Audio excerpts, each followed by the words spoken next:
Salut, bonsoir à tous ou bonjour et bienvenue dans ce premier film du calendrier de l'Avent de l'horreur. Aujourd'hui, le crocodile de la mort de Toby Hooper. À l'époque, on pouvait attendre un an avant de découvrir un film. Quelle époque. Et en gros, ça raconte l'histoire d'un gérant d'hôtel qui a comme animal de compagnie un crocodile et il va donner en pâture, voire même à manger, des clients de son hôtel pour son crocodile. Donc déjà, c'est un peu un Soudan de la mer de Spielberg sorti en 1975, donc 2 ans avant. Ça se sent. Ça se sent que clairement, Toby Hooper voulait faire son Dent de la mer un peu à lui. Très personnel, mais la preuve en fait, le studio en fait a tellement pris le projet à cœur qu'en fait ils l'ont un peu dégagé. De toute façon, lui s'est barré. C'est barré de ce tournage. Donc voilà, en détail, ça raconte l'histoire d'une prostituée qui s'enfuit de sa maison close et elle tombe sur un hôtel totalement délabré et elle tombe voilà sur un mec qui est complètement fou, qui a ce crocodile justement qu'on ne voit pas beaucoup, justement qui est très suggéré. Et en fait, elle va se confronter au mec et en fait elle va se faire kidnapper. Et après on va suivre justement sa famille qui essaie de la retrouver. Ça rappelle pas aussi un peu un autre film ça?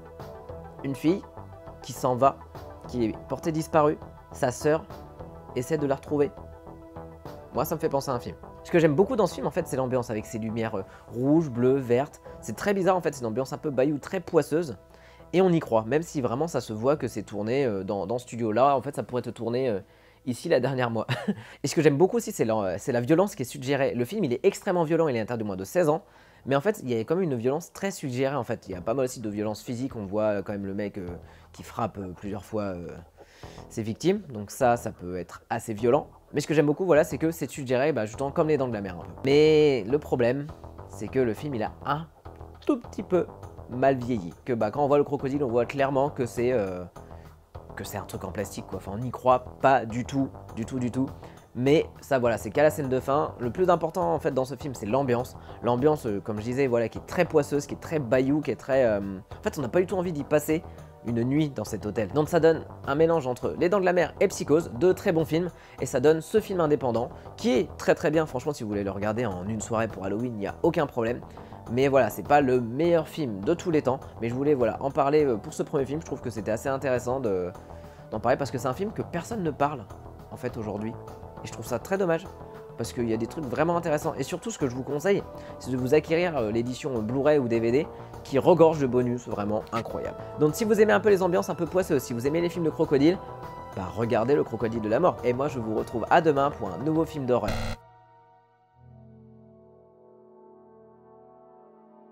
Salut, bonsoir à tous ou bonjour et bienvenue dans ce deuxième calendrier de l'Avent de l'horreur. Aujourd'hui, Catacombes de Edwidge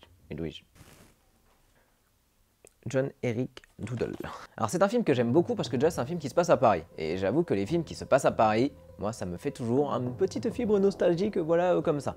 Mais de quoi ça parle ce film? Alors ça raconte l'histoire d'un jeune groupe d'archéologues qui vont découvrir les catacombes secrètes dans Paris. C'est très simple. Et en plus c'est en fan footage et j'aime beaucoup justement un peu le style fan footage. On en a beaucoup trop fait. Mais ce film là justement il y a un truc qui est sympa, c'est que justement il abuse pas, ou alors quelques-uns, de jumpscare vraiment à gogo parce que c'est un peu ça qui fait l'essence on va dire des fan footage. Parce que les fan footage c'est facile de mettre un jumpscare parce que tu peux mettre un son très fort d'un coup vu que c'est filmé justement à la caméra un peu à la main. C'est pas mal, c'est vraiment pas mal. En plus comme je disais voilà il se passe à Paris. Et donc c'est toujours bien de voir quelques lieux de Paris. Et ils ont vraiment plus tourné dans les vraies catacombes. Après sur certains moments je suis pas sûr voilà que c'est les vraies catacombes. Mais dans le début en tout cas c'est sûr qu'ils ont tourné à Paris. En plus on peut voir un tout jeune François Civil qui parle anglais en plus. Et ça c'est vraiment cool. Qui parle français et anglais. Et on aime tous François Civil, n'est-ce pas? Il y a un truc qui est très intéressant, c'est qu'en fait il va mêler plusieurs légendes. En fait c'est on va dire le bon point et le mauvais point du film, c'est que voilà il va mélanger plusieurs légendes. Et justement en fait il va tout mettre dedans. Parce qu'à un moment en fait les personnages vont vraiment être bloqués, ils vont aller dans les portes de l'enfer. Et là clairement c'est là où ça se barre vraiment en cacahuète. Parce qu'au début voilà c'est un film d'exploration tout à fait banal. C'est-à-dire vraiment ils interrogent des gens, ils essayent d'aller dans des endroits qu'ils ne peuvent pas. Et ça c'est cool, parce que j'aime beaucoup les films d'exploration. On va dire, allez, peut-être le point qui m'a vraiment fait décrocher, c'est vraiment la fin, où vraiment il y a des fois on dirait que c'est juste un peu Japan Expo. C'est tout ce que je peux vous dire. Il y a quelques moments claustrophobiques, où moi vraiment j'étais en mode... où les personnages ils sont vraiment bloqués, t'as vraiment une scène où à un moment le personnage est bloqué et on le voit pas bouger, et la caméra ne bouge pas et on entend que ses cris, c'est assez horrible. C'est pas non plus genre le fan footage du siècle. Blair Witch est bien mieux. clairement. Voilà, il n'y a pas grand chose à dire sur ce film, mais ce qui est voilà intéressant, c'est si vous voulez voir un petit fun footage sympa, mieux que on va dire tous les autres fun footage qu'il y a eu avant et après, c'est pas mal. Vraiment, il révolutionne rien, mais il vous fera passer une excellente soirée. Dites-moi ce que vous en avez pensé dans les commentaires en dessous, et moi je vous dis à demain pour un nouveau film d'horreur. Bonjour et bienvenue dans ce troisième film du calendrier de l'Avent de l'horreur. Aujourd'hui, je prends la parole pour vous parler de It Follows, un film de David Robert Mitchell réalisé en 2015. Jay est une jeune femme qui décide de coucher avec son nouveau petit copain Hugh. Ce qu'elle ne sait pas, c'est que ce garçon est victime de quelque chose qui le dépasse. Une forme humaine le suit, jour, matin et nuit. Le but, ne pas se faire rattraper, sinon les choses peuvent déraper et on peut mourir dans des conditions absolument atroces. La seule solution, c'est répandre ce mal en couchant avec quelqu'un d'autre. La chose qui les suit est un peu une personnification du sida. Tu couches avec quelqu'un et à partir de cette connerie, tu peux avoir des gros problèmes. Et cette connerie te suit jusqu'à ta mort. Que faire? Fuir ou se laisser toucher? Ouvrir cette porte, la laisser fermer? Qu'y a-t-il derrière cette porte? Qu'y a-t-il derrière moi? Est-ce que cette personne me suit? Est-ce qu'elle ne fait que passer? Est-ce que vous la voyez? Ou est-ce que c'est dans ma tête? En tant que spectateur, on se demande toujours quelle est cette forme qui suit Jay? Quelle sera la nouvelle forme qui va suivre Jay? Est-ce que c'est quelqu'un qu'elle connaît? Est-ce que c'est quelqu'un d'inconnu? Est-ce qu'on l'a déjà vu? Est-ce qu'on ne l'a jamais vu? Qu'est-ce qu'elle voit? Ce film est très anxiogène et la mise en scène est exceptionnelle.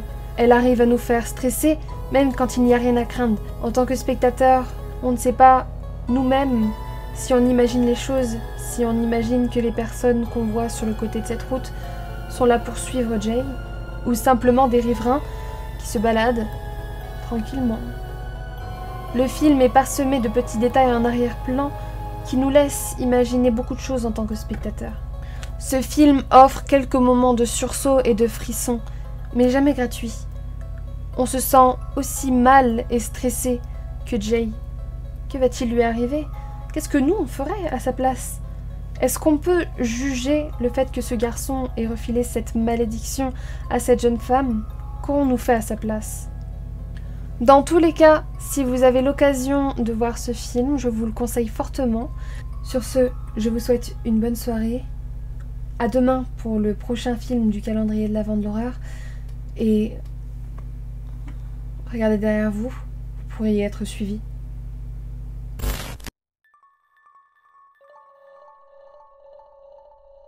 Insidious. Avant Insidious, je disais souvent que les films d'horreur me faisaient pas peur, enfin rarement peur, que voilà, bon, ça se regardait, parfois on avait des petits sursauts, puis voilà, puis pas grand chose d'autre.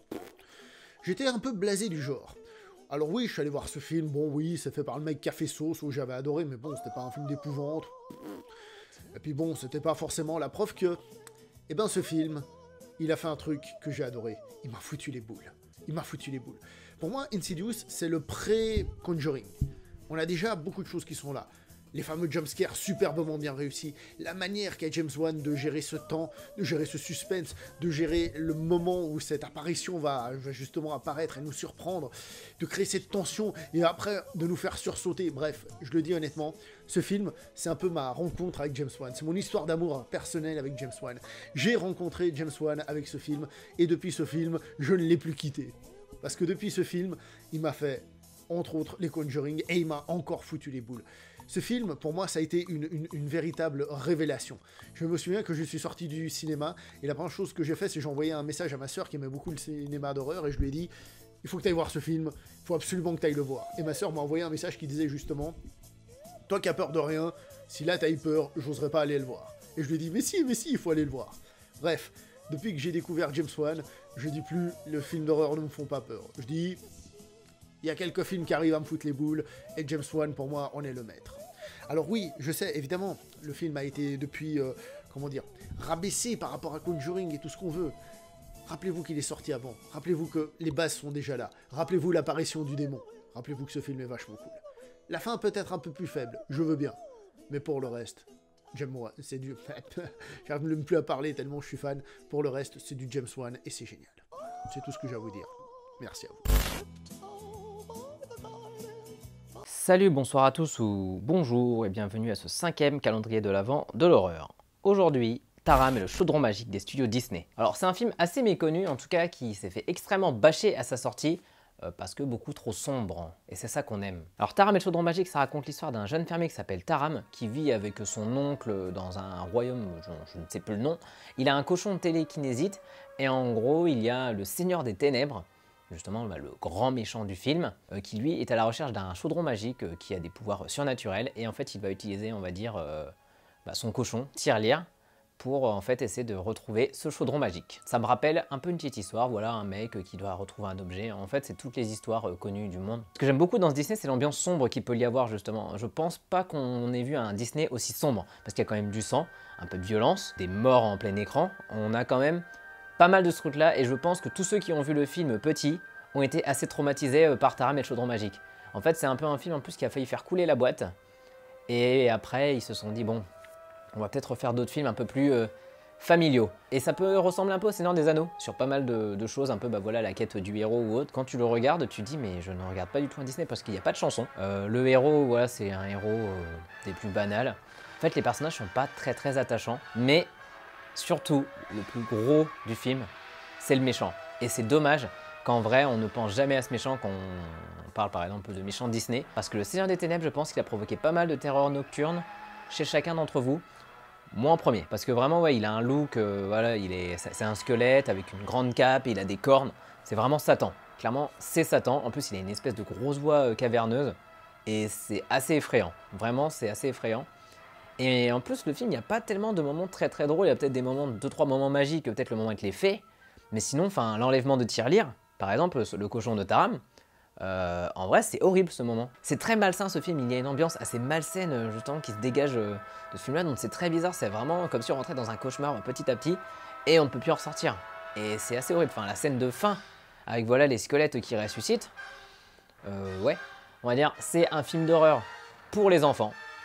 Mais clairement, ça a été fait, je pense, dans l'optique d'essayer de faire un Disney beaucoup plus mature. Et après, ils se sont un peu plus retournés dans des Disney un peu plus familiaux, type Basie détective privé, La Petite Sirène ou autre. J'espère que ça vous aura peut-être donné envie de voir Taram et le chaudron magique parce que c'est vraiment un Disney assez oublié. En tout cas, pour la plus jeune génération, c'est un Disney assez oublié. Et ça serait vraiment bien, limite, un peu de lui redonner ses lettres, un peu de noblesse. Même si, voilà, bon, c'est sûr, c'est pas le meilleur film Disney du monde. Ça, nous sommes d'accord sur ça. N'hésitez pas à me dire ce que vous en avez pensé dans les commentaires ci-dessous et on se retrouve demain pour un nouveau film du calendrier de l'horreur. Bonjour à toutes et à tous et bienvenue dans le calendrier de l'horreur numéro 6 de Sinister. J'ai pas galéré à dire calendrier, c'est faux. Aujourd'hui, je vais vous présenter Sinister qui s'affiche ici.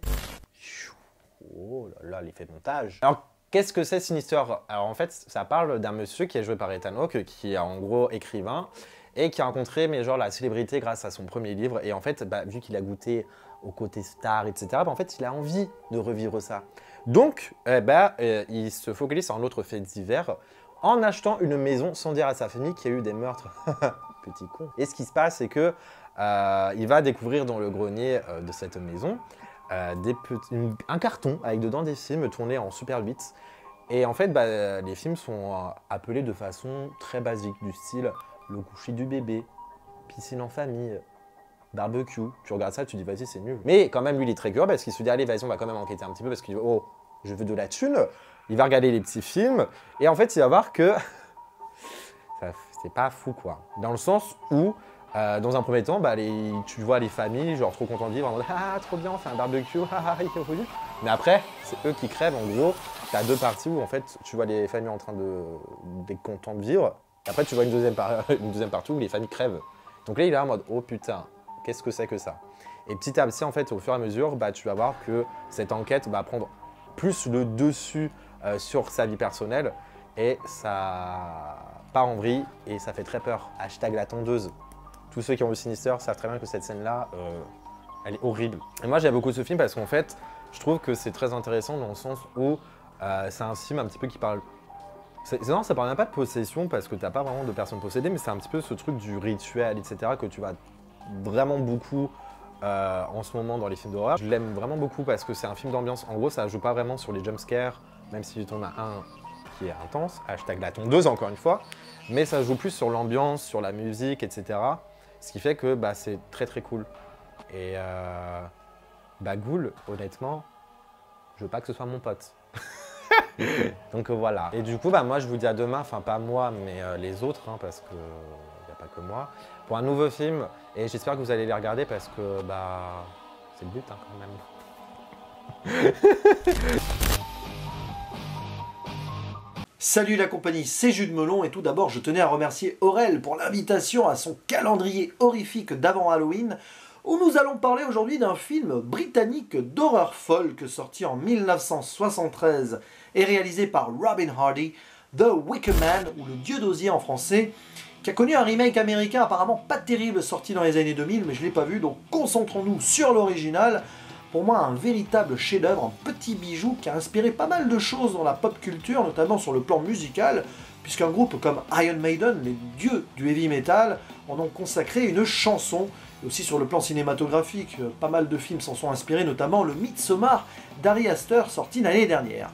Ici, nous avons l'histoire d'un policier chrétien très croyant qui va se retrouver sur une île mystérieuse à enquêter sur la disparition d'une petite fille. Sauf que sur place, il va être confronté à des habitants qui ne croient pas au même Dieu.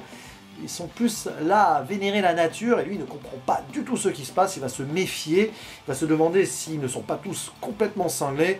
Et on va avoir des faux semblants, une véritable horreur psychologique comme je les aime.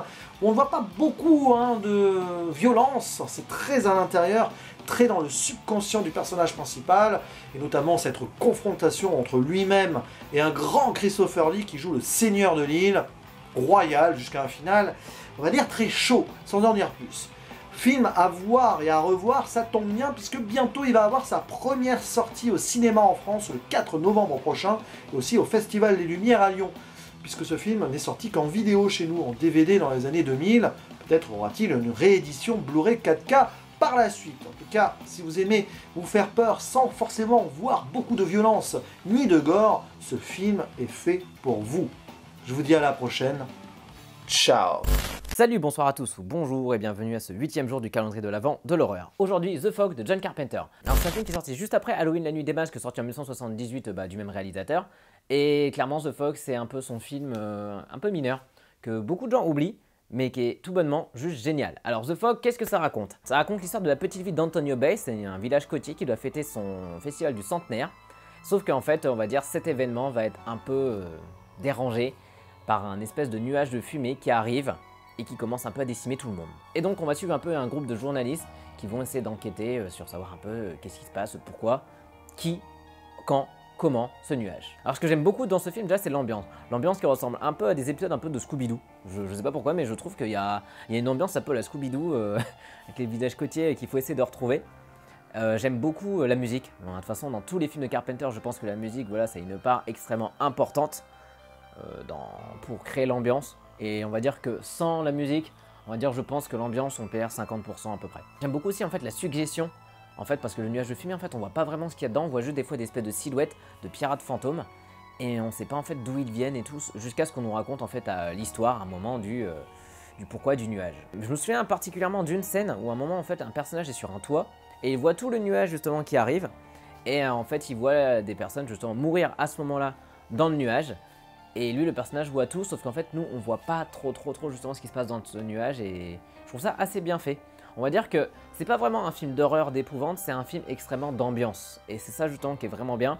C'est l'ambiance en fait que John Carpenter a réussi à créer avec The Fog avec surtout très peu de budget. Côté casting, on a Jamie Lee Curtis voilà, qu'on retrouve qui est pas un rôle principal mais qui a un rôle très sympathique, et aussi Nancy Loomis qu'on retrouve aussi de Halloween la nuit des masques. Si vous pouvez essayer de récupérer la version Blu-ray du film 4K qui est ressorti là il y a 2 ans, franchement le master est juste magnifique, l'image est vraiment retravaillée parce que vu qu'en plus il fait souvent nuit dans le film, on voit pas grand chose que là, le master justement il a vraiment retravaillé les noirs, les couleurs, et déjà on y voit un peu mieux.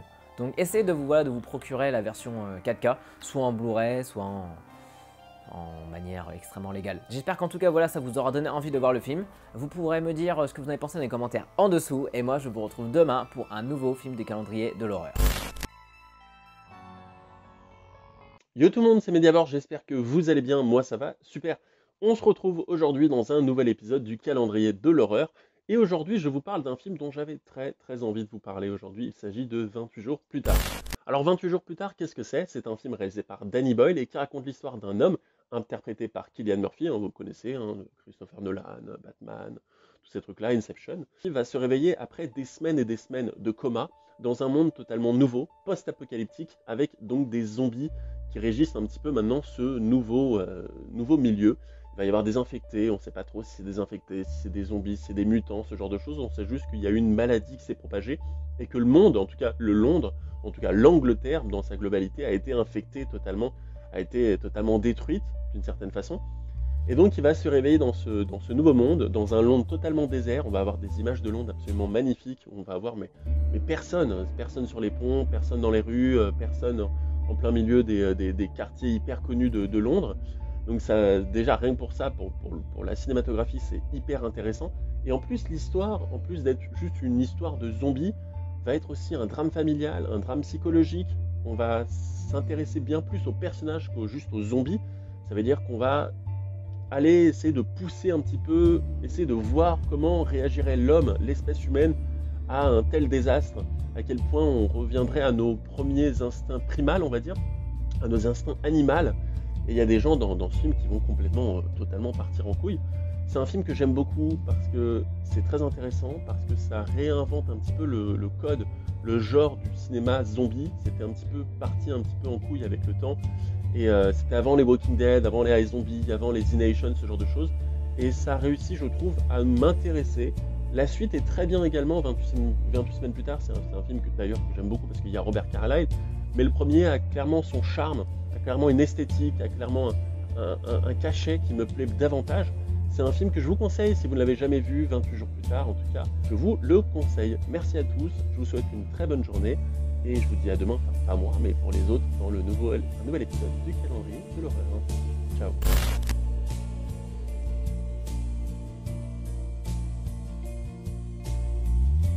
Bonjour tout le monde, aujourd'hui je suis très content d'être ici pour vous parler et le film que j'ai décidé de vous parler aujourd'hui c'est un film d'horreur, c'est un peu normal parce que c'est un peu le concept de cette série de vidéos là, mais qui penche beaucoup aussi vers le thriller. Et c'est aussi un film québécois, parce que bon, à partir d'un moment, faut représenter sa patrie, et c'est 5150 rue des Hommes, réalisé par Éric Tessier et scénarisé par Patrick Sénécal, qui est aussi l'auteur du roman duquel le film est tiré. En gros, l'histoire du film, c'est celle de Yannick, qui est un étudiant en cinéma, un futur réalisateur, qui va, pendant une petite promenade de vélo, tomber de son vélo et va casser son vélo, donc là, il peut plus continuer et il est assez loin de sa maison, donc il va demander de l'aide à un monsieur qui habite très proche. Le monsieur va bien vouloir l'aider, mais Yannick va tomber sur des choses qu'il aurait pas dû voir en rentrant dans la maison de ce monsieur-là. Le monsieur va pas être très content et donc il va se faire séquestrer, malheureusement, par cet homme qui va se révéler être un genre de justicier qui fait sa propre justice. Qui est pas vraiment très net, qui est aussi fan d'échecs et qui est aussi père de famille parce que dans cette maison là où est-ce qu'il va se faire séquestrer, il y a aussi une famille avec 2 petites filles et une mère. Et pendant le reste du film, on va suivre Yannick qui va essayer de s'enfuir de là au plus vite et on va en apprendre de plus en plus sur cette famille.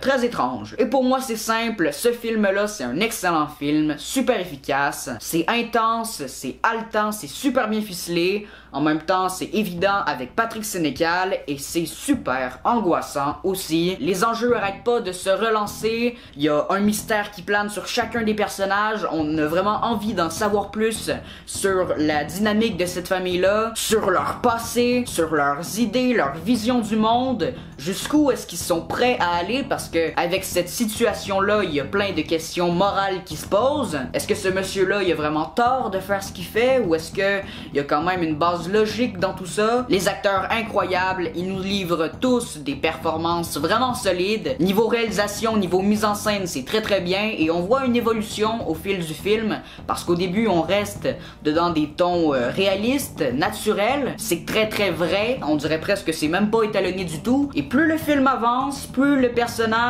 devient fou à cause de sa condition et à cause de ce qui se passe avec lui. Et à ce moment-là, on a de plus en plus d'effets de style audacieux jeu est vraiment bien pensé. Je veux pas spoiler, mais j'aime beaucoup ça parce que le film ose vraiment, et pour moi ça a complètement marché, ça l'a vraiment intensifié le tout, c'est bien impactant. Donc voyez ça à tout prix, vous m'en direz des nouvelles en commentaire de cette vidéo. Et c'est tout pour moi. Au revoir et à la prochaine. Hello tout le monde, c'est Céline. Aujourd'hui je voulais vous parler d'un film qui m'a énormément marqué pour cette année 2019.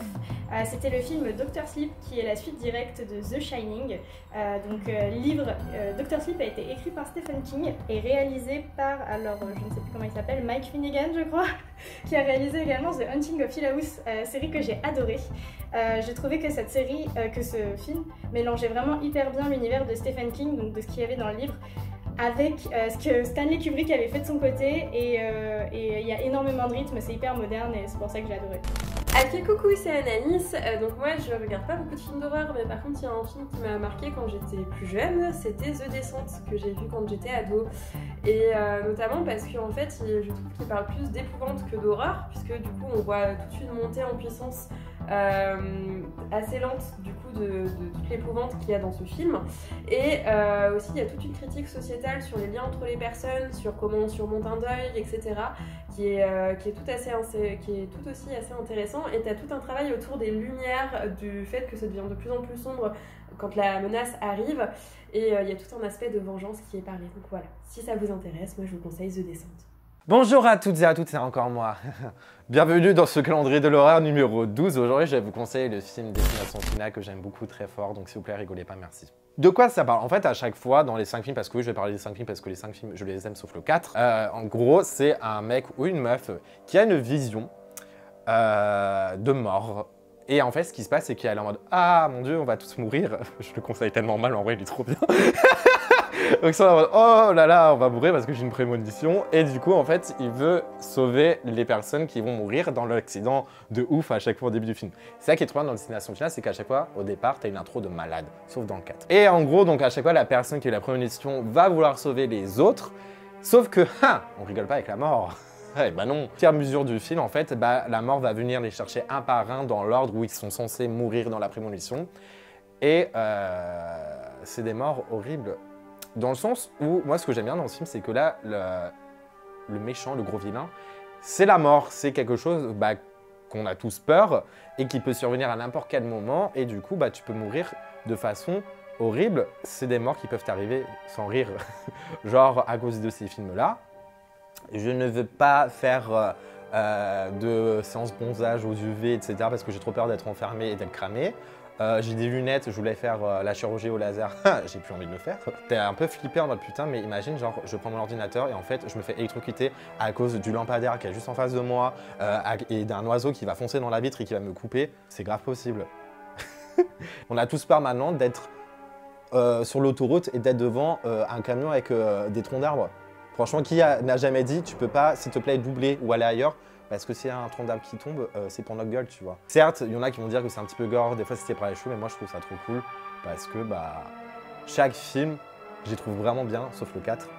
Et à chaque fois, ça se renouvelle dans le genre, et le 5 est juste super bien, et conclut très bien la saga aussi, je trouve. Donc voilà, regardez ces films. Donc moi, je vous dis à demain, enfin pas moi, mais du coup les autres, parce qu'à un moment donné, 2 fois ma gueule, c'est un peu chiant quand même. Et pour un nouveau film d'horreur, et regardez-les, parce qu'ils sont très cool, surtout les miens. Salut, bonsoir à tous ou bonjour et bienvenue à ce 13e film du calendrier de l'Avent de l'horreur. Aujourd'hui, Amityville 2 de Diamano Diamani. J'adore ce prénom. Donc c'est un prequel. Voilà, Amityville 2 est un prequel. Ça raconte ce qui s'est passé un peu avant la tuerie par Ronald DeFeo. Et après, ça raconte un peu l'enquête qu'il y a eu autour. Et clairement, ce film est un meilleur film que son prédécesseur. Clairement, je sais pas, ils ont eu plus de budget, ils ont eu plus d'effets, mais en tout cas, ce film prend beaucoup plus au trip que le premier. Le premier est assez insipide en vrai. En tout cas, il a très très mal vieilli le premier. Mais le deuxième, voilà, au début, c'est un drame familial sous fond un peu d'exorcisme, et c'est ça que j'aime beaucoup dans ce film. En fait, il y a 2 parties. Il y a la partie, on va dire, voilà, famille, où on voit un peu comment se passe un peu la famille DeFeo. Donc voilà, avec le père totalement abusif, très très très bizarre. La mère, elle est totalement dépassée. Bon, le petit frère et la petite sœur, ils suivent un peu le mouvement. Et on a le frère et l'autre grande sœur qui clairement ont des relations incestueuses. Clairement. Au début, justement, je pensais que en fait ils étaient juste petits copains, mais en fait non, ils sont juste bien frères et sœurs, ils ont des relations incestueuses. Donc en fait c'est une famille très très bizarre, une famille brisée, et en fait justement le fils Ronald DeFeo lui est extrêmement seul, et on va le suivre un peu dans cette descente aux enfers, jusqu'à ce qu'il tue toute sa famille. Et vraiment la première partie, je trouve que c'est la meilleure partie du film, parce que en fait il y a des effets de mise en scène vraiment assez incroyables.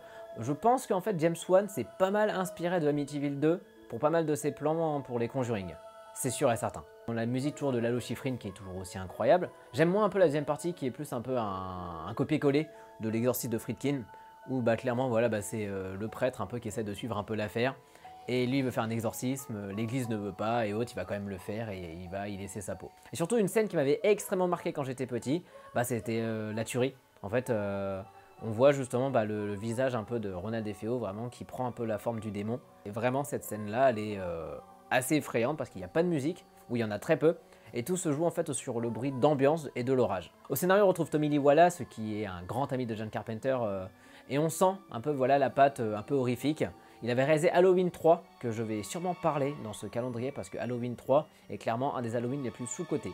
Mais là n'est pas la question. Côté acteur, c'est pas des acteurs forcément connus, mais c'est toujours un plaisir de retrouver Burt Young, alias Polly dans Rocky, qui joue le père. Ça j'aime beaucoup. Je pense que pas beaucoup de gens ont vu Amityville 2, mais si vous avez l'occasion, franchement, regardez-le, il est juste incroyable. En tout cas, incroyable si vous voulez passer une petite soirée un peu horrifique. Vous voulez pas regarder forcément L'Exorciste ou un autre film de possession connu, regardez Amityville 2. Dites-moi ce que vous en avez pensé dans les commentaires ci-dessous, et moi je vous retrouve à demain pour un nouveau film du calendrier de l'horreur.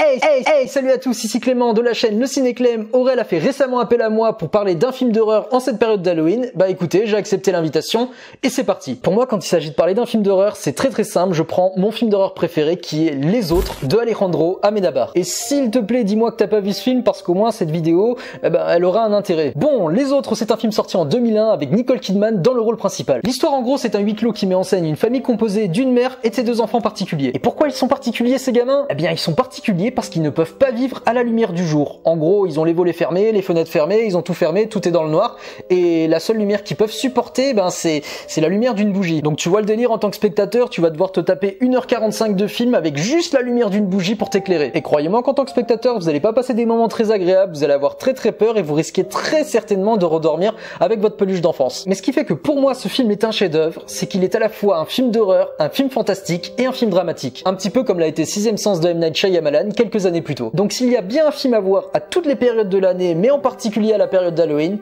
c'est celui-ci. Ciao.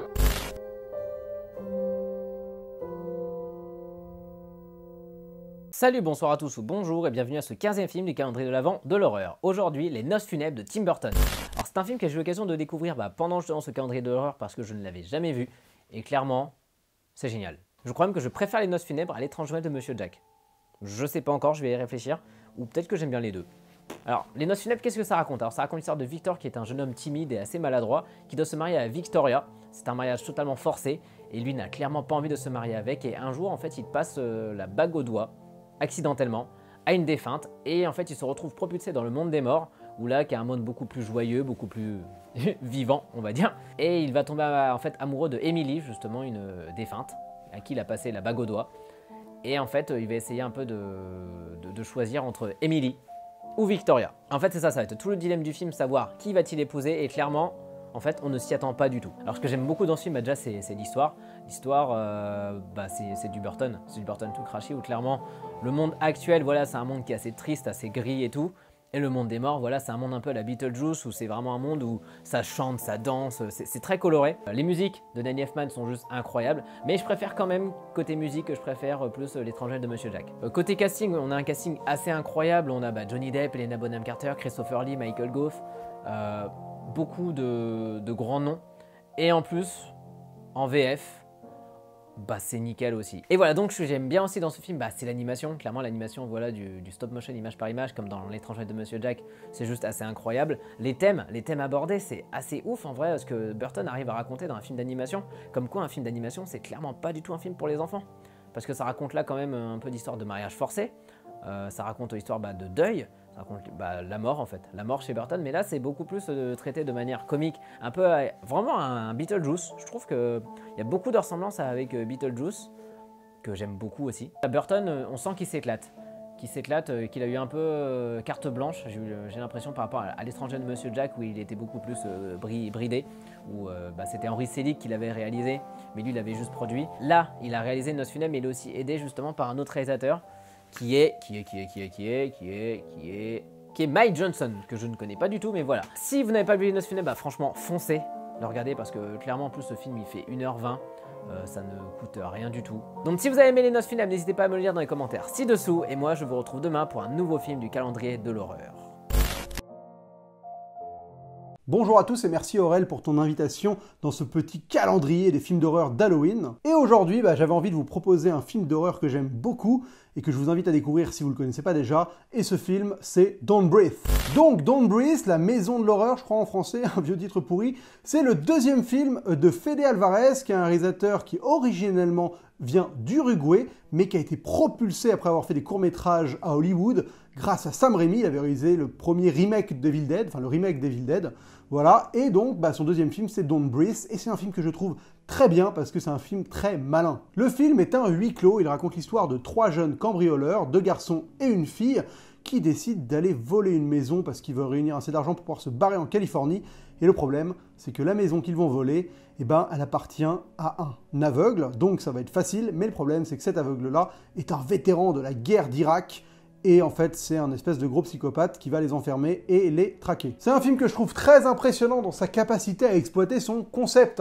C'est-à-dire qu'on s'ennuie jamais, il arrive à renouveler les situations, il y a des vrais rebondissements, il y a quelque chose de très bien écrit qui permet de relancer plusieurs fois l'intrigue. Donc on va vraiment de surprise en surprise, et surtout, il y a une exploitation de la tension qui est très très efficace. Toutes les scènes et les situations sont vraiment étirées le plus possible pour réussir à vraiment dégager la sévinalité, la sève de ce qui va nous faire peur ou va nous mettre en tension. Donc il y a beaucoup de séquences où vraiment on est tendu parce que mine de rien, c'est flippant de se faire courser par cette espèce de brute qui est joué par le mec qui jouait le méchant dans Avatar. Je connais pas les noms, mais vous savez que c'est mon problème. Et il est vraiment ultra flippant, et le fait qu'il soit aveugle, ça crée plusieurs paramètres à prendre en compte. Donc faut pas faire de bruit, d'où le titre, Don't Breathe.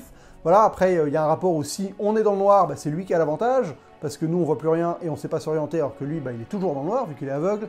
Voilà, donc il y a beaucoup de situations où on s'amuse en fait des différentes contraintes ou différentes capacités que le méchant a et que les héros non plus. Il y a vraiment une très belle utilisation du noir, il y a toute une séquence qui se fait en caméra un peu night shot, vous voyez, et vraiment ça rehausse le côté flippant du film, justement, d'être entouré de cette noirceur et de se sentir totalement impuissant face à quelqu'un qui vit dans cette noirceur, on dirait un peu Bane. You nearly adopted the shadow, I was born in them, melted by them. Je sais pas faire la voix de Bane, mais voilà, je voulais faire Bane qui fait son monologue sur le fait de venir des ténèbres. Et il y a des très très beaux mouvements de caméra, il y a un plan séquence pour nous faire découvrir la maison, qui est vraiment un très beau mouvement de caméra. C'est un réalisateur que je trouve très efficace, qui a une belle élégance de mise en scène, qui fait des très belles lumières, son chef-op est très bon. Voilà, c'est un film que je trouve très intéressant justement parce que c'est un petit film plein d'idées, qui réussit quasiment tout ce qu'il fait, c'est très bien écrit, tous les personnages sont cohérents, il n'y a pas ce truc relou des films d'horreur où on se dit « mais putain vous êtes trop cons !» Non, les personnages ils font vraiment tous de leur mieux, mais la situation elle est très compliquée et ils arrivent à rendre tout ça crédible, ce qui est rarement évident. Donc je vous recommande fortement Don't Breathe. Voilà, j'espère que vous flipperez bien en le découvrant. Salut, bonsoir à tous ou bonjour et bienvenue à ce 17e film du calendrier de l'Avent de l'horreur. Aujourd'hui, un film, en fait, ça tombe vraiment bien qu'on en parle, c'est American Nightmare, premier du nom. Ça parle en fait d'un événement qui se passe aux États-Unis une fois dans l'année, qui s'appelle la purge. Et en fait, pendant la purge, tu peux faire n'importe quoi. Donc, c'est-à-dire, tu peux tuer des gens, tu peux les blesser, tu peux les cambrioler, tu peux vraiment tout faire. Et en fait, on va suivre une famille de riches qui vont en fait là se confiner dans leur maison.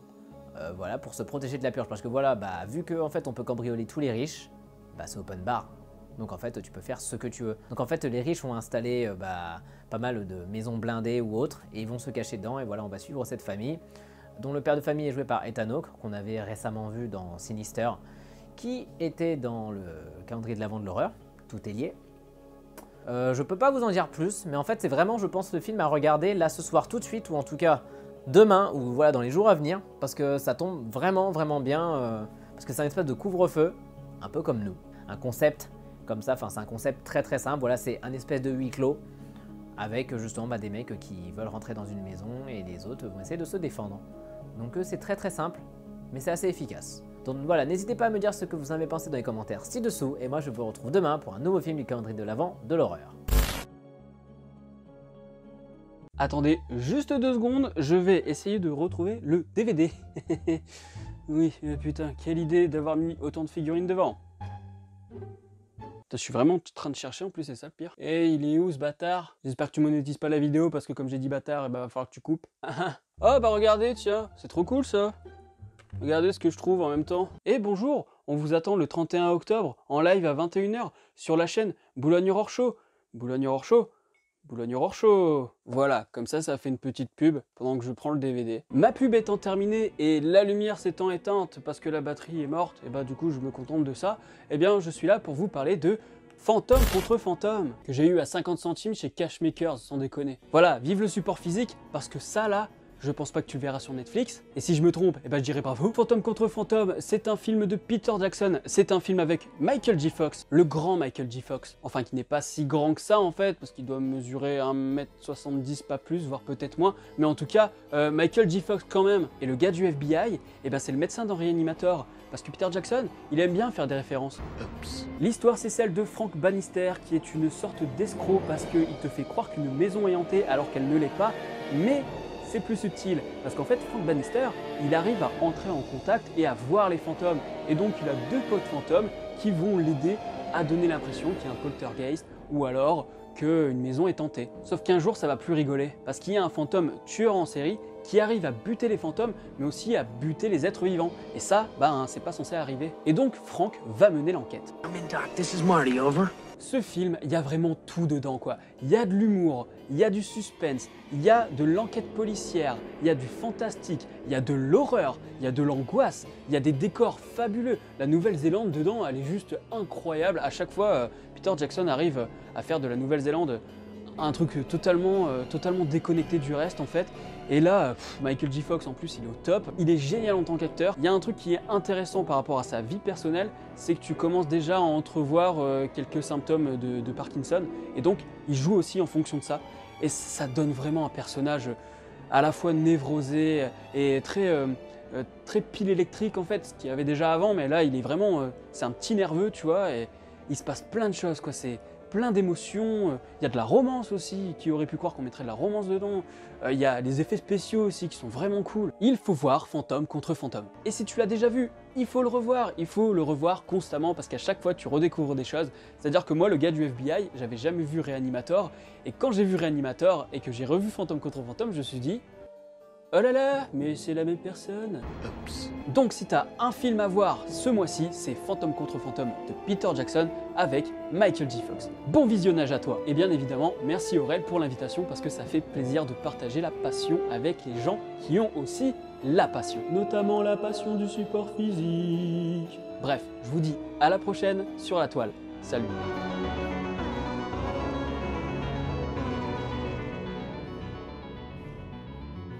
Salut, bonsoir à tous ou bonjour et bienvenue à ce 19e film en retard du calendrier de l'Avent de l'horreur. Aujourd'hui, The Mist de Frank Darabont. Alors Frank Darabont, déjà ce qu'il faut savoir, c'est celui qui a réalisé Les Évadés et La Ligne Verte.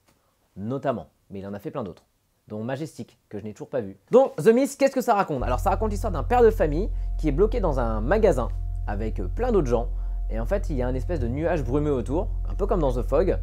Sauf que en fait, dans ce nuage brumeux, il y a des espèces de créatures très bizarres qui tuent des gens.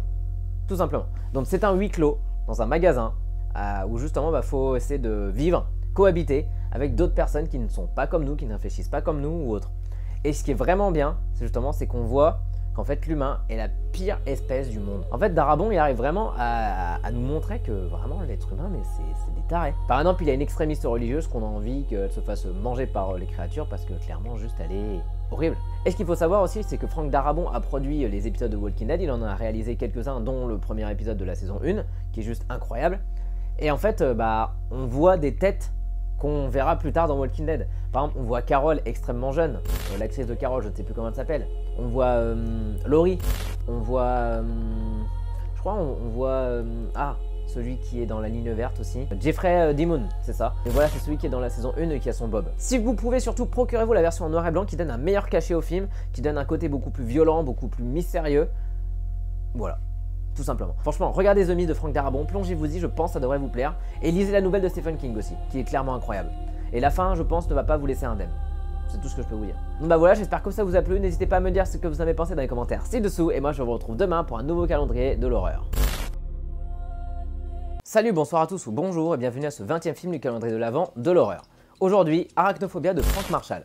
Alors ce qu'il faut savoir, c'est que Arachnophobia, c'est un film qui est sorti dans les années 90, donc réalisé par Frank Marshall, qui est aussi producteur associé de Steven Spielberg et aussi mari de Kathleen Kennedy. Alors Arachnophobia, qu'est-ce que ça raconte? Arachnophobia, c'est en deux parties. La première partie se passe en Amazonie, où en fait des espèces de chercheurs recherchent justement plein de types d'araignées. Ils arrivent à en attraper une qui est justement assez rare, sauf qu'en fait cette araignée s'enfuit, en fait, et va mordre un homme, et en fait va le tuer sur le coup, et sauf qu'en fait elle va se cacher dans son cercueil, pour après justement être ramené sur le continent, donc aux États-Unis. Et donc là après on va suivre, la deuxième partie, c'est qu'on va suivre un peu un père de famille qui lui justement est arachnophobe. Et en fait cette araignée va faire des petits, beaucoup de petits, et ça va être l'invasion. Donc clairement c'est un peu un film home invasion comme on dit, donc c'est-à-dire une créature extérieure voilà, qui vient un peu envahir nos maisons. Clairement le film, on va dire, c'est pas vraiment genre de l'horreur pure et dure parce qu'il y a voilà, beaucoup de moments de comédie, beaucoup de moments de suspense, mais je pense pour voilà, les arachnophobes, c'est clairement l'enfer ce film. Je suis pas arachnophobe, mais voilà, je sais qu'il y a certaines scènes où vraiment je me sentais mal, j'avais vraiment l'impression que les araignées montaient sur moi ou autre. En même temps c'est très réaliste aussi parce qu'il y a quelques images de synthèse, mais il y a aussi beaucoup d'animatroniques ou de mannequins, donc ça justement pour renforcer un peu le côté réaliste du film. J'aime beaucoup justement Jeff Daniels qui est dedans, qui est dans Dumb and Number notamment, dans Les 101 Dalmatiens. Il y a aussi John Goodman aussi qui joue le rôle du dératisateur, enfin, on va dire voilà, du dératisateur, je sais pas comment on appelle l'exterminateur chez les araignées, mais voilà on va dire le dératisateur qui est juste à mourir de rire. Donc en fait c'est ça, c'est une espèce de comédie horrifique, je pense à Arachnophobia, faut le voir comme ça. En plus il est produit par Amblin, donc par Spielberg, et justement il est produit aussi par la branche Hollywood Pictures qui n'existe plus aujourd'hui, mais voilà qui faisait pas mal de films à l'époque. Donc voilà, si vous n'avez pas peur des araignées ou si justement un peu vous voulez confronter votre peur, regardez Arachnophobia, ça vaut vraiment le coup. Donc voilà, j'espère que ça vous a plu, n'hésitez pas à me dire ce que vous en avez pensé dans les commentaires ci-dessous, et moi je vous retrouve demain pour un nouveau film du calendrier de l'Avent de l'horreur. Bonjour à toutes et à tous, c'est Cinédie. On se retrouve aujourd'hui pour une toute nouvelle vidéo dans laquelle on va revenir sur un film de 1983 réalisé par John Carpenter, et je parle bien évidemment de Christine, que j'ai vu sous tous ses formats possibles. Je l'ai vu au cinéma, je l'ai vu en VHS, je l'ai vu en DVD, je l'ai vu en Blu-ray et je l'ai vu en bouquin deux fois. J'ai lu les deux bouquins. Il y avait le livre de Stephen King, hein, et il y a eu le livre du film, enfin, vous m'avez compris. Donc, Christine nous raconte l'histoire de Arnie Cunningham, jeune garçon, une espèce de geek à lunettes comme ça, qui est un petit peu la tête de turc des loupards de son lycée ou de son collège. Un petit peu comme ça, un petit peu maltraité, un petit peu harcelé. Et un soir, en rentrant du lycée avec son meilleur ami, il va voir sur le bord de la route, comme ça il va l'apercevoir du coin de l'œil.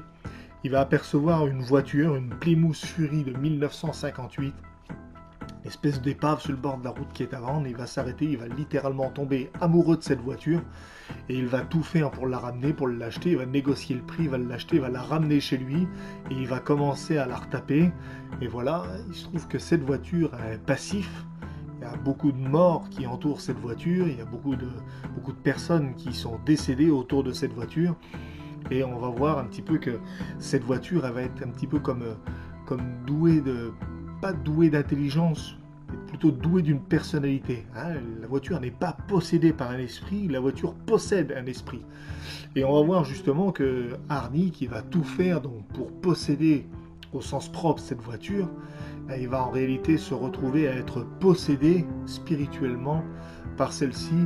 Et donc il va s'en suivre toute une série d'événements qui vont faire que, voilà, que toutes les personnes qui vont essayer de se mettre entre Arnie et Christine, donc c'est le prénom de la voiture, toutes les personnes qui vont essayer de se mettre entre Arnie et Christine vont trouver la mort parce que l'un comme l'autre, voilà, ne veulent pas être séparés, ils vont vivre quelque chose de fusionnel. Il va y avoir vraiment espèce d'amour entre les deux. Et donc, voilà, ça donne lieu à des scènes qui sont absolument mémorables. Les effets spéciaux, je trouve que malgré tout, pour un film des années 80, début des années 80, a super bien vieilli, malgré tout. J'aime bien ce film pour le côté un petit peu, voilà, un petit peu fantastico. Voilà, c'est pas un film d'horreur avec avec des membres arrachés, des bouts de viande qui volent dans tous les sens.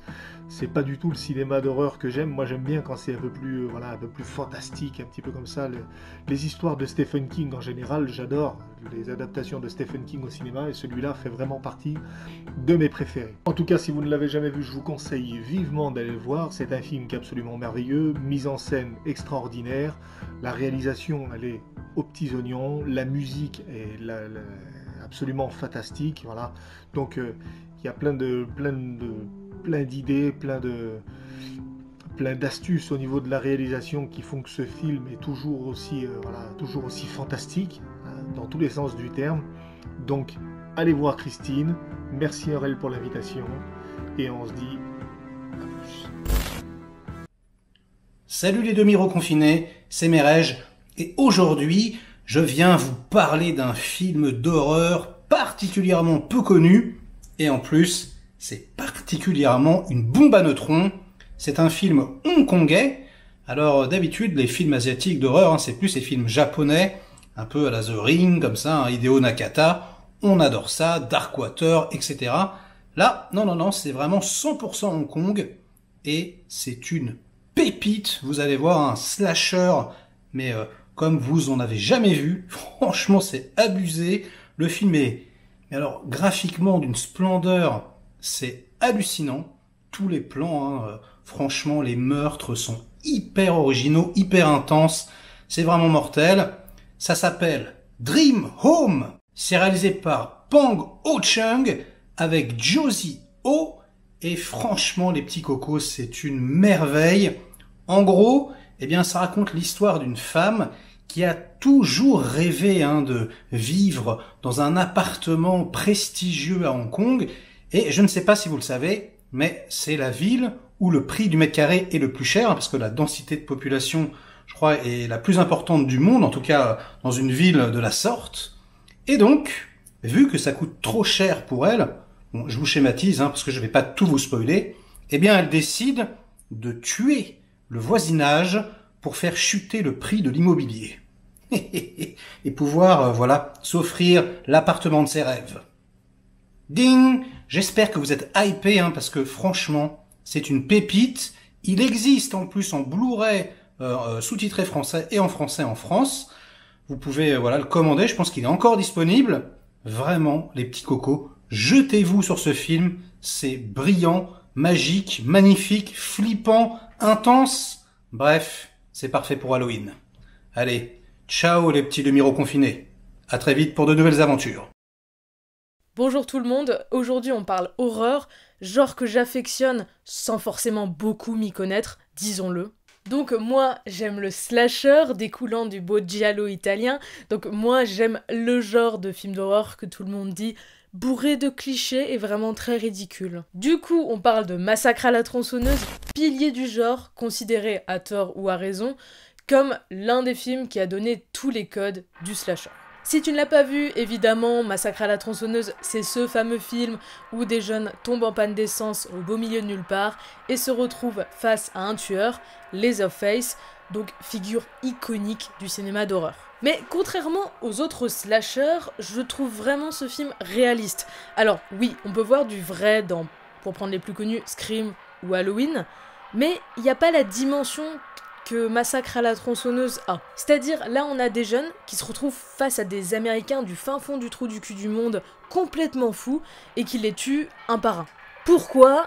Bah juste comme ça. C'est quand même un film qui à la base s'est vendu comme un film d'après une histoire vraie. Donc là, on a une histoire qui, bon, sans parler de Leatherface et compagnie, des gens qui se font buter en pleine campagne au fin fond du trou du cul du monde alors qu'ils ont rien demandé, c'est des choses qui peuvent arriver. Je n'en dis pas plus sur le scénario, on le connaît tous, et si on ne le connaît pas, c'est encore plus glaçant. Si les vieux slashers peuvent un petit peu faire sourire quand même s'ils sont bien, comme Halloween par exemple, où, bon, clairement Scream est plus tourné vers l'humour, donc c'est normal. Ben, je trouve que Massacre à la tronçonneuse fait encore aujourd'hui bien peur. En tout cas, moi, c'est celui qui me fait le plus peur. Et pour ça, l'ambiance du film fait beaucoup. On n'a pas un thème si connu que celui de la Nuit des Masques de Carpenter, thème d'ailleurs qui est inspiré de celui de Profondo Rosso de Dario Argento, encore un giallo. Mais le film commence quand même par des cadavres en décomposition. C'est super glauque, ce film est super glauque. Et c'est surtout la mise en scène qui fait ça. Je l'ai revu il y a pas longtemps à l'Action Cinéma à Paris et j'ai été bluffé. C'est un presque premier film. Quand on regarde le générique de fin, on voit qu'il y a vraiment très peu de personnes qui ont travaillé dessus. On a un budget d'à peu près 87 000 $. C'est rien, hein, on est vraiment sur une série B de seconde zone. Et pourtant, les plans, le cadrage, la lumière, c'est bluffant. Il y a plein de moments quand j'ai vu le film où je me suis dit « Waouh, ce plan est absolument génial !» Donc voilà, tu sais ce qu'il te reste à faire, regarder le film, et si tu l'as déjà vu, ce qui est très probable, eh bien je te conseille également, comme j'ai dit, Profondo Rosso, Psychose, et aussi Suspiria, hein, d'ailleurs, qui traîne ici. Plus que mes films d'horreur favoris, ces films, ce sont même... Enfin, ils font facilement partie de mes films favoris, tous genres confondus. Enfin bref, bon Halloween à toi, avec le calendrier, t'as plein de trucs à regarder, fais-toi plaisir, regarde des films, on n'en voit jamais assez.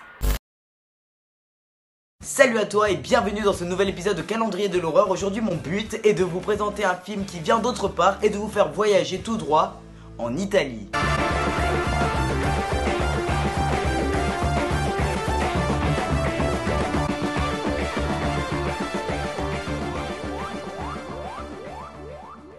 Premier volet de la trilogie des enfers précédant Inferno et Mother of Tears, Suspiria de Dario Argento réalisé en 1977 raconte l'histoire d'une jeune américaine du nom de Suzy Bannion, interprétée par la magnifique Jessica Harper que vous avez pu voir dans des films comme Phantom of the Paradise de Brian De Palma, qui se dirige donc dans une prestigieuse école de danse à Fribourg. Cette dernière va vite se rendre compte qu'il se passe d'étranges phénomènes meurtriers, peut-être même une histoire de sorcière dans ce magnifique établissement. Et ce film est dingue, vraiment dingue. C'est pas non plus pour rien que Suspiria est considéré encore aujourd'hui comme l'emblème du giallo italien. On va avoir droit à une bête d'imagerie, à savoir que chaque plan, chaque image du film sont là, dit poliment, pour nous en mettre plein la gueule. En effet, il y a un gros travail au niveau des couleurs, que ce soit au niveau des contrastes, à savoir du mélange du bleu et du rouge, parce que pourquoi pas. Et ça rend toujours super bien, c'est même plaisant pour l'œil de regarder ce genre d'image limite. On a un sacré dynamisme au niveau de la photographie du film. Si vous n'avez jamais eu de giallo italien, ou même vous n'avez jamais vu de giallo réalisé par Dario Argento, commencez par ce film, parce que vraiment c'est la meilleure porte d'entrée possible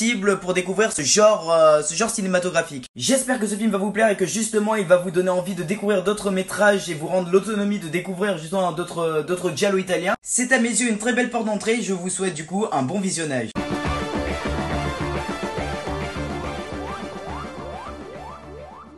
Salut, bonsoir à tous ou bonjour et bienvenue à ce 25e film du calendrier de l'Avent de l'horreur. Aujourd'hui, Les Révoltés de l'an 2000. Alors c'est un film réalisé en 1973 par un réalisateur espagnol dont je ne sais pas le nom et que je vais écorcher de fou parce que je suis une brêle en espagnol. Mais voilà, ça s'affichait là. Alors ça raconte l'histoire d'un jeune couple qui sont dans des îles espagnoles et un jour ils décident de se balader et tombent sur une île déserte. Où en fait cette île, elle n'est pas si déserte que ça parce que c'est des enfants, on va dire, qui sont maîtres de l'île. Donc là, pour l'instant, ça pourrait ressembler à peut-être une comédie ou autre. Mais non, en fait, justement, l'horreur vient que en fait, ces enfants-là, en tout cas, tuent toute forme d'autorité. Et vu que l'adulte est la figure d'autorité de l'enfance, eh bien, en fait, il va s'en suivre une espèce de chasse à l'homme autour, justement, de ce couple qui va essayer de s'enfuir de l'île pour échapper aux enfants. Alors, je n'avais jamais entendu parler de ce film avant que je le trouve, justement, en édition physique. Je ne connaissais pas du tout même ce réalisateur. Je ne connaissais rien du tout du film. Et j'ai clairement été bluffé. Pour un film des années 70, je suis même surpris qu'on n'en parle jamais. Parce que oui, en fait, on va pouvoir faire justement un peu le parallèle avec Sa Majesté des Mouches de Peter Brooks, si je dis pas de bêtises, où justement, là, c'est des enfants qui sont naufragés. Et en fait, ils vont essayer un peu de créer un peu une société autour de l'île. Donc ça, voilà, ça c'est Sa Majesté des Mouches, qui est un bouquin qui aussi a été adapté en film, qui est pas mal. Mais le bouquin est clairement mieux. Et donc là c'est un peu, on va dire, peut-être un peu une espèce de suite, ou en tout cas ça pourrait ressembler à être dans le même univers. Et en fait ce que j'aime beaucoup déjà, c'est l'ambiance. Enfin c'est vraiment pas un film à jumpscare ou autre, parce que c'est plus vraiment un film d'ambiance. Donc clairement, mais l'ambiance, mais t'es dedans quoi. Enfin, en fait t'as une espèce de petite musique de voix d'enfant. Et en vrai des voix d'enfant c'est mignon peut-être le jour. Mais imagine, tu dors le soir et t'entends des voix d'enfant, sachant que t'as pas d'enfant. Tu fais comment? Et c'est ça en fait on va dire qui fait vraiment l'essence du truc, c'est vraiment l'ambiance avec ses enfants. En fait on sait pas pourquoi justement ils se mettent à tuer des adultes. Il y aurait peut-être un espèce de délire peut-être sorcier ou autre, mais ça c'est pas du tout expliqué. Et surtout en vrai ça m'a vraiment calmé, mais les 10 premières minutes du film je me suis dit ouais ça va peut-être commencer directement avec le couple. Et non, les 10 premières minutes ça te raconte toutes les guerres qu'il y a eu. Depuis le début du siècle. Donc ça te raconte la Seconde Guerre mondiale, ça te raconte la guerre du Vietnam, ça te raconte la guerre de l'Algérie, d'Indochine, avec des images d'époque et des images d'archives. Et clairement, voilà, on te montre par exemple l'ouverture des camps de concentration, on montre la famine pendant la guerre du Vietnam. Enfin non, c'est clairement pas des images que tu regardes avant d'aller coucher, clairement. Parce qu'en plus, je commençais à manger pendant le film. En fait j'ai arrêté tout de suite de manger. Donc on va dire clairement le film te met dans l'ambiance avec ses 10 premières minutes. Et après en fait l'horreur vient au fur et à mesure du film. Si en tout cas vous n'avez jamais vu le film, regardez-le. Essayez de vous le procurer. On peut l'avoir justement en édition chez Carlotta. Pareil qui avait fait Le Crocodile de la Mort ou Razorback ou Cujo aussi. Qui sont sortis dernièrement. Franchement, plongez-vous-y parce que clairement c'est un film, je pense, qui va pas vous laisser indemne. Donc n'hésitez pas à me dire si vous avez vu le film ou si vous comptez le voir dans les commentaires ci-dessous. Et moi je vous retrouve demain pour un nouveau film du calendrier de l'Avent de l'horreur. Salut Aurel, eh bien écoute, merci beaucoup de m'avoir proposé de participer à ton calendrier d'Halloween. Et donc le film d'horreur que je recommande pour ton calendrier, eh bien c'est tout simplement Psychose d'Alfred Hitchcock, sorti en 1960. Alors on pourrait se demander, est-ce que Psychose c'est véritablement un film d'horreur? Eh bien pour moi oui, clairement c'est un film d'horreur, tout simplement parce que c'est déjà le film, encore aujourd'hui, qui me fait le plus flipper, qui me fait le plus peur. Et je dirais que c'est un film qui a quand même tous les éléments d'un film d'horreur, ne serait-ce que l'environnement dans lequel se déroule l'histoire, c'est-à-dire voilà, ce motel un petit peu isolé, un peu perdu, avec cette maison qui surplombe le motel, cette maison qu'on pourrait presque croire un peu hantée, et qui est d'ailleurs souvent filmée en contre-plongée, pour vraiment nous la rendre comme quelque chose qui nous surplombe, et qui on dirait qu'elle va nous écraser cette maison, et qu'elle va nous dévorer. Rien que le plan de la fenêtre avec Madame Bates, où on voit juste sa silhouette, c'est ultra flippant, et c'est d'ailleurs encore plus flippant quand on connaît le fin mot de l'histoire, je trouve. Et puis voilà, il y a aussi la musique de Bernard Herrmann qui joue énormément sur tout ce côté un petit peu horrifique de l'histoire, en utilisant un thème musical quand même très violent, très agressif, le thème principal de Psychose. Et puis même au-delà de la musique de la scène de la douche avec les violons très stridents qu'on connaît tous, il y a aussi toute cette musique atmosphérique qui rajoute encore une couche de mystère sur toute cette histoire, sur ce qui s'est réellement passé dans ce motel, et qui accentue vraiment tout le côté inquiétant du film. Et il y a cette idée de mise en scène d'Hitchcock de ne jamais nous montrer frontalement l'antagonisme, mais toujours de le suggérer. Et c'est ça que je trouve vraiment très effrayant, parce qu'on sait qu'il y a une présence maléfique tout autour de ce motel, mais jamais on ne la voit, jamais on ne peut vraiment la distinguer. On sent que ce mal peut surgir à tout moment à l'intérieur du cadre. Et puis, moi, ce qui me fait vraiment peur, c'est pas forcément les choses un peu surnaturelles, les monstres, les fantômes, ce genre de choses, mais c'est plus la folie humaine qui peut faire switcher quelqu'un et le rendre complètement barjot et l'amener à faire des choses horribles. C'est vraiment ça, parce que ça peut exister dans la réalité. Et en termes de folie humaine, je pense qu'avec Psychose, on est plutôt bien servi. Voilà. Donc Aurel, voilà, c'était ma recommandation, Psychose, le chef-d'œuvre absolu d'Alfred Hitchcock. Voilà, s'il y a des gens qui ne l'ont pas encore vu, qui ne le connaissent pas, jetez-vous dessus. Ciao. Bonjour, c'est le Clap. Si vous aimez les films d'horreur atypiques, Triangle est fait pour vous. Le film nous narre l'histoire de Jess, une jeune mère célibataire qui a du mal à vivre avec son jeune fils autiste. Elle décide pour se changer les idées de partir en bateau avec ses amis, mais ils plongent sans crier gare dans une violente tempête qui les fait dériver et chavirer. Les survivants croisent la route d'un énorme paquebot, mais il n'y a personne à bord. Ils vont vivre des événements étranges et tomber les uns après les autres, quitte à même s'auto-accuser. Mais que se passe-t-il sur ce bateau? C'est vrai que résumé comme ça, on dirait plus une série B sans grande envergure, mais le film est beaucoup plus subtil que ça. Je vais éviter de spoiler pour que vous puissiez avoir l'effet de surprise, mais Triangle arrive à apporter ses petites doses de frayeur, avec un concept à la fois haletant et unique. C'est très bien mis en scène, c'est rythmé comme il faut, et même si les acteurs ne sont pas excellents, l'actrice principale dévoile une palette de jeux qui rend mal à l'aise, et c'est tout ce que j'aime dans un film d'horreur. On n'est pas forcément sur de l'horreur pure, mais plutôt sur de l'épouvante. Et la distraction est plutôt bonne à faire. Tout ne repose pas sur des jumpscares, mais plutôt sur les révélations narratives et sur le déroulé du film. On commence par l'incompréhension, et quand on voit ce qu'il se passe, on s'implique, car on sait ce qu'il va arriver, sans nous délaisser au passage. Je vous invite grandement à regarder ce film, mais surtout de mettre de côté vos préjugés par rapport à l'aspect un peu série B du film. Triangle est une vraie pépite de l'horreur indépendant, qui dévoile des trouvailles visuelles et narratives. Il vaut clairement le coup. Alors, vous entendez quoi ?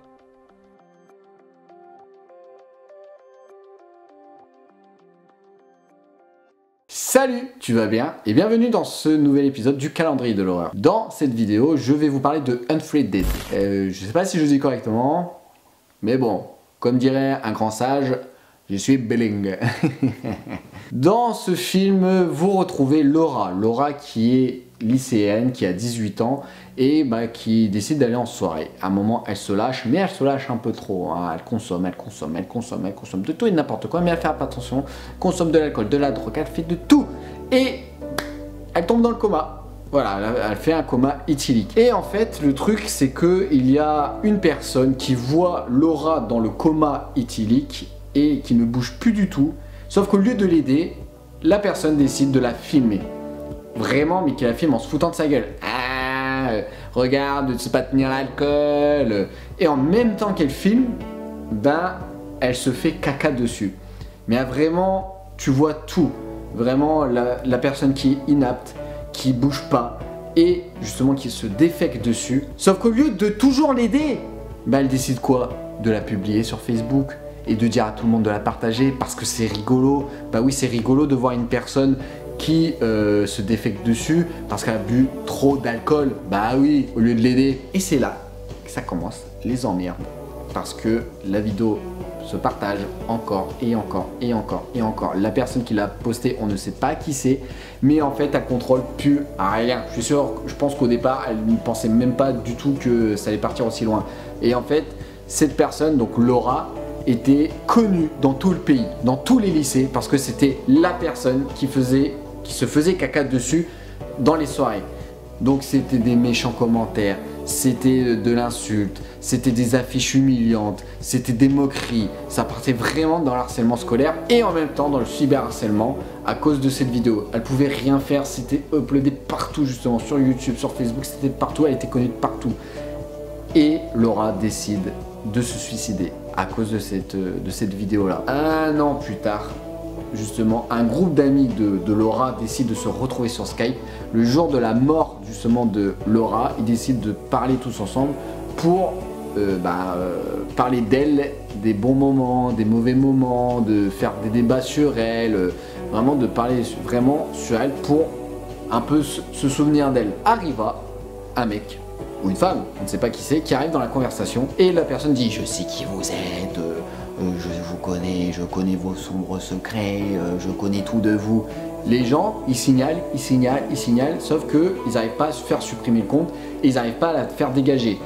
La personne leur a dit clairement « Écoutez, si vous vous barrez de Skype, soit je vous tue, soit j'annonce quelque chose d'humiliant sur vous. » Elle dit clairement « Je connais, j'ai des informations, j'ai des preuves sur vous et je balance tout. » Donc ça peut être autant vraiment envoyer une sextape ou mettre en avant des photos nues d'elle, voilà, ou une tromperie qui est apparue, ou clairement qu'il y en aura rien à foutre, c'est je vais vous buter. Et donc au fur et à mesure, jusqu'à la fin du film, où il y a la personne qui avoue que c'est elle. Donc voilà le film de Unfriended. Et en fait ce film me touche personnellement parce que ça parle quand même de l'harcèlement scolaire, de cyberharcèlement, quelque chose que je trouve ça horrible quand même. Donc voilà, j'espère en tout cas que cette vidéo vous a plu, dites dans les commentaires et je vous dis à demain pour un nouveau calendrier, un nouveau film de l'horreur. Ce sera pas moi hein, dans le calendrier de l'horreur, ce sera une autre personne, mais à demain. Salut, bonsoir à tous ou bonjour et bienvenue à ce 29e film du calendrier de l'Avent de l'horreur. Aujourd'hui, Jusqu'en enfer de Sam Raimi. Alors c'est un film que j'aime beaucoup car déjà Sam Raimi, juste voilà, réalisateur de Evil Dead, de la trilogie Spider-Man, pas Branded, non, n'importe quoi, le film avec Liam Neeson, ça va revenir, oui. Darkman, un grand réalisateur, un très très grand réalisateur qu'on ne voit plus beaucoup aujourd'hui et c'est bien dommage. Mais voilà, donc, alors ça raconte l'histoire de Christine qui bosse dans une agence immobilière et un jour une vieille dame s'approche vers elle et lui demande justement un prêt qui a été refusé déjà plusieurs fois à la banque. Et en fait, elle, Christine, est dans l'embarras du choix car en fait elle doit refuser le prêt malgré qu'elle a beaucoup envie d'aider cette dame car en fait en refusant ça, elle pourra accéder au poste qu'elle désire depuis longtemps, c'est-à-dire le poste de direction. Donc en fait, elle lui refuse et en fait la vieille dame en fait lui jette une malédiction et c'est à partir de là où en fait il y a une espèce de démon qui va la suivre, qui va la tourmenter jusqu'à ce qu'en gros il arrive à l'emporter. Donc voilà, Sam Raimi c'est un réalisateur qui arrive beaucoup à mêler horreur et comédie comme par exemple dans Evil Dead 2 ou Evil Dead 3 et justement en fait il arrive en fait à créer un film d'horreur en fait un peu d'ambiance avec quelques jumpscares bien sûr, mais voilà c'est des jumpscares qui peuvent être très très drôles et en même temps qui font très très peur. Et en fait ce que j'aime beaucoup dans ce film déjà c'est l'ambiance. C'est l'ambiance, voilà, c'est une ambiance assez oppressante en fait parce que parce qu'en gros voilà, c'est Christine qui est poursuivie par le démon et en fait il va clairement pas la lâcher. Ça fait un peu comme dans It Follows où un peu t'as l'impression que tu peux pas du tout t'en sortir, sauf que dans It Follows en fait c'est que oppressant. Là en fait il y a vraiment des moments de comédie. Je pense par exemple à la scène de la voiture, la première fois où on voit la vieille dame qu'on appelle Madame Ganouche et tous ceux qui ont vu Jusqu'en Enfer, si on leur dit Madame Ganouche, ils connaissent. Et malheureusement, en fait, Jusqu'en Enfer, c'est ça qui est dommage, c'est que c'est un film qui n'a pas eu le succès voulu. Et en fait, il est un peu tombé dans l'oubli. Ou en tout cas, voilà, ceux qui connaissent Sam Raimi ont vu le film, mais peu de gens, voilà, en parlent. Donc, je trouvais ça intéressant de vouloir en parler pour ce calendrier de l'horreur. Donc voilà. Donc si vous n'avez pas vu ce film, franchement, regardez-le. Je crois qu'il est sur Netflix. Je crois même qu'il est sur plein de plateformes. Donc vous pouvez le trouver très facilement. Il est très très bien. Il est très abordable. Si vous aimez l'horreur et en même temps la comédie. Et surtout, je vous conseille, petite parenthèse, je vous conseille surtout de regarder les Evil Dead. Parce que si vous avez adoré Jusqu'en Enfer, vous allez adorer Evil Dead, tout simplement. Et là, je vous laisse pour ce calendrier de l'horreur avec les 2 dernières vidéos de mes collègues. Et on se retrouve très rapidement, j'espère peut-être l'année prochaine, où on pourra peut-être découvrir de nouveaux films. Donc voilà, n'hésitez pas à venir sur les réseaux. Et je vous dis joyeux Halloween.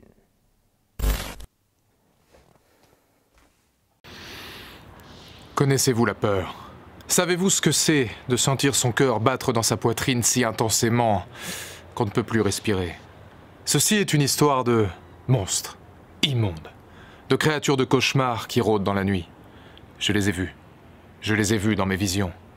Et vous les verrez à votre tour. Yes, l'introduction d'Arak Attack, tu l'as reconnu bébé. Bonjour à toutes et à tous ou bonsoir. Ambiance nocturne, évidemment, pour ce petit calendrier d'Halloween. Merci à Aurel Zweig de me faire participer à son calendrier. Alors aujourd'hui, effectivement, pas trop là pour flipper non plus, hein, mais on est là pour parler de créatures que beaucoup d'entre vous détestent. À mauvais escient, j'ai envie de vous dire, mais quoique dans le film, peut-être un petit peu quand même, Arak Attack, les monstres à 8 pattes. Arak Attack est un film réalisé par Ellory LKM, sorti en 2002 aux États-Unis, produit par monsieur Roland Emmerich, quand même, cela ne tienne, avec le champion du monde poids lourd David Arquette et une très jeune Scarlett Johansson, et j'ai eu l'occasion déjà d'en parler sur ma chaîne. C'est un film que j'aime tout particulièrement, c'est l'hommage vibrant, amoureux de la série B telle que je l'aime des années 40-50. Si certains d'entre vous ont par exemple vu des œuvres comme Tarantula, Arak Attack est vraiment un hommage extraordinaire à ce film de série B qui ne se prend absolument pas au sérieux, qui est à mourir de rire, qui adopte aussi une réalisation qui est particulièrement novatrice et intéressante. On pense évidemment à la scène de course-poursuite entre des araignées sauteuses et des motocross. Oui, il y a ça dans Arak Attack, et pourtant c'est pas un nanar, parce qu'effectivement je trouve qu'Arak Attack réussit pour moi l'élégance de ne pas être un film nanarland, un petit peu à la Sharknado, un petit peu à la Dino Crow versus Supergator, je peux vous en citer quelques-uns. Non, pour le coup, Arak Attack se situe plutôt du côté de l'hommage parfait, avec beaucoup de poésie, une vraie tendresse vis-à-vis du cinéma des années 40-50, une vraie tendresse vis-à-vis du réalisateur qui avait déjà, et Roland Emmerich l'avait d'ailleurs récupéré là-dessus, réalisé des courts-métrages horrifiques sur des araignées géantes qui finissaient par détruire et envahir une maison complète. C'est vraiment le style que j'affectionne tout particulièrement, avec des acteurs qui se lâchent, avec énormément d'humour, des références référence à tout un tas d'autres films aussi, puisque c'est vraiment un univers filmique à part. Et au-delà de tout ça, une vraie question sur le monde cinématographique et sur les problèmes de société. Est-ce que c'était mieux avant, cette petite ville qui essaie tant bien que mal de faire face à l'envahisseur qui sont des araignées géantes, mais aussi à l'avènement des technologies nouvelles, etc. Il y a énormément de choses à voir dans Arak Attack. C'est un film à plusieurs degrés de lecture qui est vraiment hilarant. C'est pas celui sur lequel vous allez le plus flipper avec Halloween, ça c'est évident, mais en tout cas c'est peut-être celui qui vous fera le plus marrer. Moi j'ai eu l'occasion d'en parler des dizaines de fois et je l'aime toujours autant.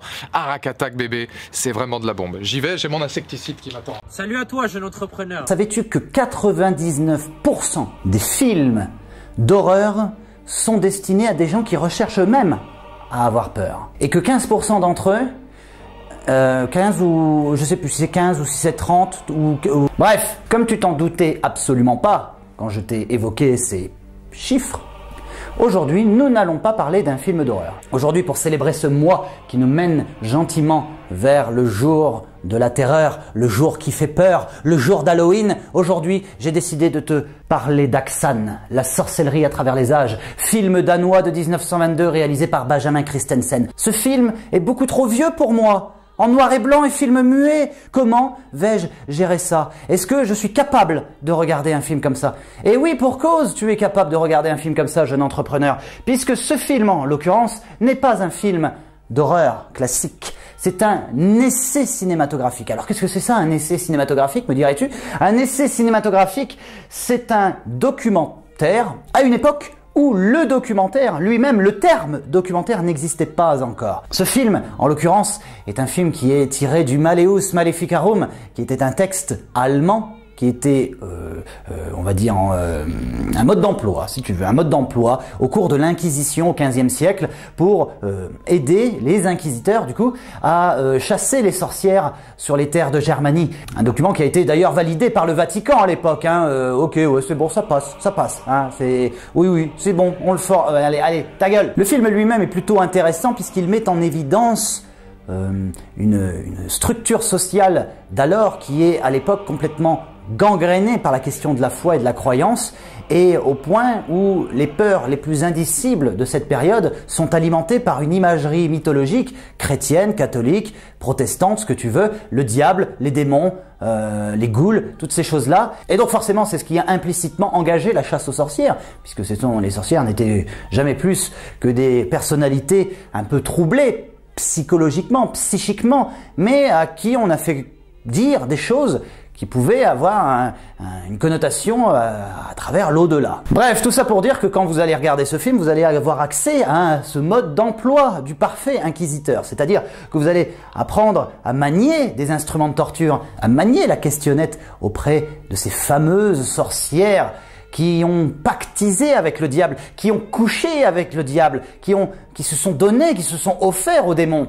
Voilà, et à la fin, généralement ça finit sur le bûcher. Alors pourquoi je vous recommande ce film-là, qui n'est pas fondamentalement un film d'horreur? Parce que d'une part, il s'agit de l'un des premiers films fantastiques de l'histoire du cinéma. C'est un film danois, je le rappelle, et il sort à l'époque alors que l'expressionnisme allemand, qui est le pays juste en dessous du Danemark, explose. Vraiment, on est sur une espèce de création visuelle, une expérience visuelle qui n'est pas appelée à te faire aussi peur qu'un Conjuring ou qu'un Exorciste, on va pas se cacher, mais il ne va pas te laisser indifférent, et je pense que dans le cadre horrifique qui nous anime aujourd'hui autour de cette série de vidéos que mes collègues vous proposent, je pense que vous placez Axan en plein milieu ou à la fin ou au début, ce sera Aurel qui décidera où est-ce qu'il placera cette vidéo-là, c'est, je pense, intéressant, ne serait-ce que pour avoir un pied, une entrée, un recul, une prise de hauteur par rapport à un genre qui existe depuis bien plus longtemps que les films les plus récents laissent présager. Et je vais te laisser juste une perspective sur la fin. Regarde bien le fondu enchaîné à la fin et prends la mesure de la symbolique de ce fondu enchaîné à la fin. Voilà, je te dis pas de quoi il s'agit, comme ça t'incitera à aller voir ce film. Tu ne seras pas déçu du voyage. Donc ce film-là, faut-il courir le voir? Oui, bien entendu, je pense que la question est vite répondue. Moi je pense que la question elle est vite répondue. Vous devez voir Axan, la sorcellerie à travers les âges. Je vous dis à bientôt. Visionnez plein de films d'horreur. Je souhaite beaucoup d'amour et je fais plein de bisous et belle gorge profonde à Aurel. Voilà. À très bientôt. Fais le bon choix. Bisous.